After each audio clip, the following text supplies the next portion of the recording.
So now my question for you, Jalil, was like, what was the catalyst for you, right? Like Yeah. when did your spirit awaken and say, "Oh, it's Okay, time"? I'm learning this language. What age Yeah. too?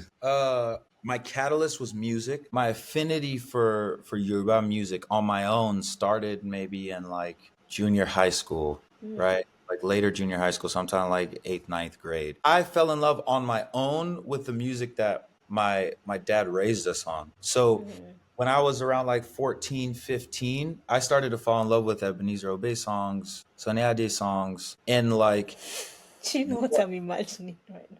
yeah. So, and No, I'm imagining Jalil walking the hallways of Davis Middle School or Davis High, Ba-ding-ding-ding. and his Walkman is just doing. Ba-ding-ding-ding-ding-ding. I'm telling Ba-ding-ding-ding. you, yeah, I'm Oh, telling that's you. hilarious. Like I'm literally walking through Emerson Junior High in Davis, California, talking about 365 is my number now.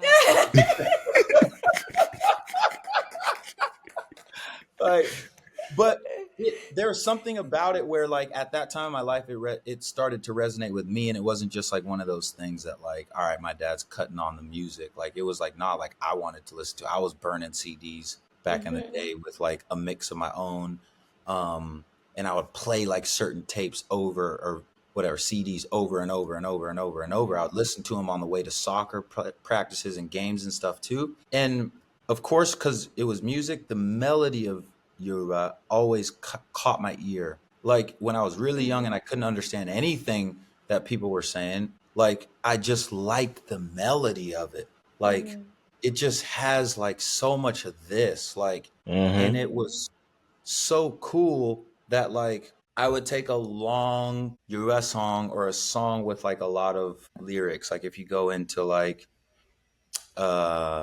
King Sunny Adé's like classic albums, like a track like Ipi Warrior. It's like basically like a lot of quick lyrics. And in that song, like most all of the lyrics are proverbs, like back to Hmm. back to back to back to back. So I would memorize songs, whether they're 5 minutes or 30 minutes. I would memorize a song and then I would go on my computer at the time and I would write out what I thought the words were. But remember, I hadn't even taken a class. I didn't know ABD. I didn't know the alphabet, Yeah. so I didn't know where the word started or stopped. I would Yeah. I would write out all the lyrics and then put the time stamps on them. And I still have my first binder where I did that. And then my dad would like go through it with me and say like, okay, like no, this is that word, and then I'll clean up the lyrics. But then still, I had no idea what they were saying. What I was saying, yeah. So that was how I started, and then years later I started like, okay, started with the alphabet all the way to learning proverbs.